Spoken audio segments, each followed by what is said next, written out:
بسم اللہ الرحمن الرحیم۔ السلام علیکم۔ آج کی ویڈیو میں قربانی کرنے والوں کے لیے انتہائی ضروری باتیں ذکر کی جائیں گی۔ اگر آپ میں سے کوئی قربانی کرنا چاہتا ہے تو اس کے لیے ان باتوں کا جاننا انتہائی ضروری ہے۔ قربانی کا عمل اللہ تعالیٰ کو بہت زیادہ پسند ہے اور عید الاضحیٰ کے ایام میں فضیلت و اہمیت کے اعتبار سے قربانی سے بڑھ کر اللہ تعالیٰ کے ہاں کوئی بھی عمل نہیں۔ ویسے تو عام دنوں میں غریبوں اور مسکینوں کی مدد کرنا اللہ تعالیٰ کو بہت زیادہ پسند ہے، لیکن عید الاضحیٰ کے ایام میں غریبوں مسکینوں کی مدد کرنے اور ہر قسم کی کسی دوسری نیکی سے بڑھ کر اللہ تعالیٰ کے ہاں قربانی کا عمل ہے۔ اور جو عمل جتنا بڑا اور اہمیت و فضیلت والا ہوتا ہے اس کے اتنے ہی زیادہ قواعد و ضوابط، شرائط اور ریسٹرکشن بھی ہوتی ہیں۔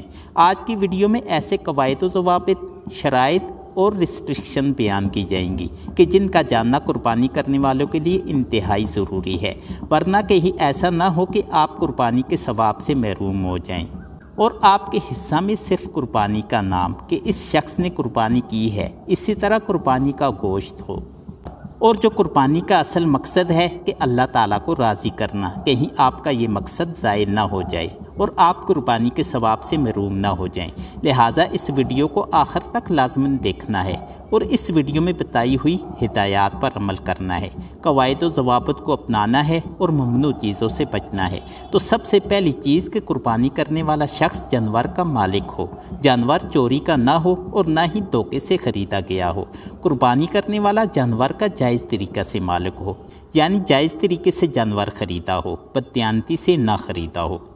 مذکورہ دو صورتوں میں سے کوئی بھی صورت جانور کے اندر پائی گئی تو قربانی نہیں ہوگی۔ قربانی کرنے والا جانور کا مالک ہو، اسی طرح جانور کو جائز طریقہ سے خریدا گیا ہو، دھوکے اور بددیانتی سے نہ خریدا گیا ہو۔ شریعت مطہرہ میں قربانی کے جانور کی قربانی درست ہونے کے لیے ان کی ایک خاص عمر متعین کی گئی ہے، یعنی بکرا بکری بھیڑ وغیرہ کی 1 سال، گائے بھینس وغیرہ کی 2 سال اور اونٹ اونٹنی کی عمر پورا 5 سال ہونا ضروری ہے۔ دمبا اور پیڑ وغیرہ اگر 6 ماہ کے ہوں لیکن اتنے صحت مند ہو کہ دیکھنے میں سال بھر کے معلوم ہوتے ہوں تو ان کی قربانی بھی درست ہوگی۔ اگر یقینی طور پر معلوم ہو کہ ان جانوروں کی اتنی عمریں ہو گئی ہیں، مثلاً جانور کو اپنے سامنے پلتا بڑھتا دیکھا ہو اور ان کی عمریں بھی معلوم ہو تو ان کی قربانی درست ہے۔ پکے دان نکلنا ضروری نہیں بلکہ مدت پوری ہونا شرط ہے۔ آج کل چونکہ فساد کا غلبہ ہے، اس لیے صرف بیوپاری کی بات پر اعتماد نہیں کیا جا سکتا، اس لیے احتیاطاً دانتوں کو عمر معلوم کرنے کے لیے علامت کے طور پر مقرر کیا گیا ہے۔ دانتوں کی علامت ایسی ہے کہ اس میں کم عمر جانور نہیں آ سکتا، ہاں زیادہ عمر کا آنا ممکن ہے، یعنی تجربے سے یہ بات ثابت ہے کہ مطلوبہ عمر سے پہلے جانور کے 2 دانت نہیں نکلتے۔ اب ایک بات ذہن نشین کر لیں کہ جس طرح قربانی کے جانور کا ہر عیب سے پاک ہونا ضروری ہے، اسی طرح قربانی کرنے والے کا بھی ہر عیب سے پاک ہونا ضروری ہے۔ قربانی کرنے والے کا ہر عیب سے پاک ہونے کا مطلب یہ ہے کہ قربانی کرنے والے کی نیت ہر عیب سے پاک ہو، اس کی نیت گوشت کھانے کی نہ ہو، اسی طرح اپنے فریج گوشت سے بھرنے کی نہ ہو۔ آج کل لوگ قربانی کے گوشت سے فریج بھر لیتے ہیں اور مہینہ تک اس کو کھاتے رہتے ہیں۔ چلو ٹھیک ہے، جتنا مرضی کھاؤ، لیکن قربانی کرتے وقت نیت صاف ہو، گوشت والا پلاؤ پکانے کی نیت نہ ہو، اسی طرح تکے کھانے کی نیت نہ ہو اور لوگوں کو دکھانا مقصود نہ ہو کہ لوگ کہیں یہ بڑا نیک شخص ہے، ہر بار قربانی کرتا ہے، ایسی نیت نہ ہو۔ قربانی کرنے کا مقصد صرف اور صرف اللہ تعالیٰ کو راضی کرنا ہو۔ ایک بہت اہم مسئلہ کہ بڑی قربانی کے اندر 7 افراد شریک ہو سکتے ہیں۔ اب ان 7 کے 7 افراد کی نیت کا درست ہونا ضروری ہے۔ اگر 7 بندوں میں سے ایک کی بھی نیت خراب ہوئی تو اس کی وجہ سے سب کی قربانی ضائع ہو جائے گی۔ لہٰذا جو افراد حصہ کے اندر قربانی کرتے ہیں تو وہ بڑی احتیاط کے ساتھ ان افراد کے ساتھ حصہ ڈالیں جن پر اعتماد ہو اور جن کے بارے میں اچھا گمان ہو، ورنہ آپ کی قربانی ضائع ہو سکتی ہے۔ اس قربانی کے گوشت کے علاوہ آپ کو کچھ بھی نہیں ملے گا۔ اور اسی طرح قربانی کے جانور کا بھی ہر عیب سے پاک ہونا ضروری ہے۔ وہ کون سے عیوب ہیں کہ اگر وہ پائے جائیں تو قربانی نہیں ہوگی؟ تو اگر جانور کانا ہو اور اس کا کانا پن ظاہر ہو، تو اس کی قربانی جائز نہیں ہوگی۔ اسی طرح لنگڑا ہو اور اس کا لنگڑا پن ظاہر ہو اور صحیح طریقہ سے چل پھر بھی نہ سکتا ہو تو اس کی قربانی بھی جائز نہیں۔ بیماری اتنی زیادہ ہو کہ واضح طور پر بیمار لگ رہا ہو، اس کی بھی قربانی جائز نہیں۔ اسی طرح اگر کمزور اتنا ہو کہ ہڈیوں میں گودا تک نہ ہو تو اس کی بھی قربانی جائز نہیں ہے۔ اسی طرح اندھے جانور کی بھی قربانی جائز نہیں۔ خارش زدہ جانور ہو، اتنا زیادہ خارش زدہ ہو کہ خارش کی وجہ سے کمزور ہو چکا ہو، اس کی بھی قربانی جائز نہیں۔ ہاں اگر خارش زدہ ہے لیکن صحت مند ہے تو اس کی قربانی جائز ہے۔ اگر کسی جانور کے سینگ سرے سے نہ ہو تو سینگ نہ ہونا یہ کوئی عیب نہیں، اس کی قربانی جائز ہے۔ اگر کسی جانور کے سینگ ٹوٹے ہوئے ہیں تو دیکھا جائے گا کہ اگر آدھے سے زیادہ ٹوٹے ہوئے ہیں تو اس کی قربانی ناجائز ہے، اگر آدھے سے کم ٹوٹے ہوئے ہیں تو اس کی قربانی جائز ہوگی۔ اسی طرح پاگل جانور کی بھی قربانی جائز نہیں ہے، اور اگر کسی جانور کے بالکل بھی دانت نہیں، کھا پی نہیں سکتا تو اس کی قربانی جائز نہیں۔ اگر کسی جانور کے پیدائشی دونوں کان نہ ہوں یا ایک کان نہ ہو تو اس کی قربانی جائز نہیں۔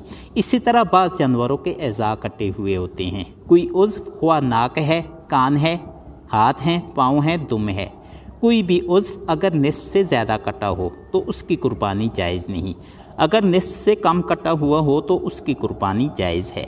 اگر بھیڑ کی اون کاٹ لی گئی ہو تو اس کی قربانی جائز ہے۔ اسی طرح کان، دم، چکی وغیرہ اگر نصف سے زیادہ کٹی ہو تو اس کی قربانی جائز نہیں ہے، اگر نصف سے کم کٹی ہوئی ہو تو اس کی قربانی جائز ہے۔ اسی طرح ایک بات ذہن نشین کر لیں کہ اگر کسی نے قربانی کا جانور خریدا ہے، وہ چوری ہو گیا، گم ہو گیا یا مر گیا، تو اگر وہ شخص مالدار ہے تو وہ نیا مال لے لے، اور اگر غریب ہے، اس نے بڑی مشکل سے پیسے جوڑ کے لیا تھا، اب مزید پیسے اس کے پاس لینے کے نہیں ہیں تو اس صورت میں اس پر قربانی نہیں ہے۔ اسی طرح اگر آپ نے جانور لیا، لینے سے پہلے عیبدار نہیں تھا، لیکن آپ نے لیا تو گاڑی پر لاتے یا گاڑی سے اتارتے یا بھاگنے سے یا کسی اور وجہ سے اس میں عیب پیدا ہو گیا، اب دیکھا جائے گا کہ اگر عیب ایسا ہے کہ جس کی وجہ سے قربانی جائز نہیں تو اگر وہ شخص مالدار ہے تو وہ نیا مال خرید لے، اگر غریب ہے، اس کے پاس اور جانور لینے کے پیسے نہیں ہیں تو اس کے لیے اسی جانور کی قربانی جائز ہوگی۔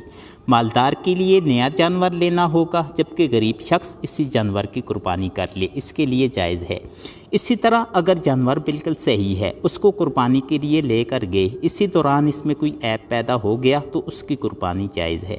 سب سے آخری بات کہ مرغی، شتر مرغ، نیل گائے اور ہرن، ان کا گوشت کھانا جائز ہے لیکن قربانی جائز نہیں۔ کیوں؟ اس کی وجہ یہ ہے کہ یہ وحشی جانور ہیں اور وحشی جانور انسانوں سے مانوس نہیں ہوتا، اور جو پالتو جانور ہیں مثلا بکری، گائے، بھینس، اونٹ وغیرہ، ان کی قربانی جائز ہے اس لیے کہ یہ جانور انسانوں سے مانوس ہوتے ہیں، تو حکم ہے کہ ان کو خریدو، ان سے محبت کرو، ان کو پالو۔ جب محبت ہو جائے تو قربانی والے دن اللہ تعالیٰ کا حکم متوجہ ہو تو اپنے ہاتھوں سے اپنی محبت کو قربان کرو، اپنی انا کو، اپنی ذاتی خواہشات کو، نفسانی خواہشات کو اللہ تعالیٰ کی بارگاہ میں قربان کر دو۔ اللہ تبارک و تعالیٰ سب کی قربانی قبول فرمائے، اور جیسی قربانی کرنے کا حق ہے ہمیں ایسی قربانی کرنے کی توفیق عطا فرمائے، آمین۔ سامعین مکرم، مجھے امید ہے کہ آپ کو یہ ویڈیو پسند آئی ہوگی۔ آپ سب سے گزارش ہے کہ ویڈیو کو لائک کر کے صدقہ جاریہ کی نیت سے جتنا ہو سکے زیادہ سے زیادہ اپنے دوستوں، احباب وغیرہ سے شیئر کریں تاکہ یہ پیغام زیادہ سے زیادہ لوگوں تک پہنچ سکے اور ہم سب کے لیے اجر و ثواب کا باعث بن سکے۔ اب اگلی ویڈیو کے ساتھ آپ کی خدمت میں پھر حاضر ہوں گا، تب تک کے لیے اللہ حافظ۔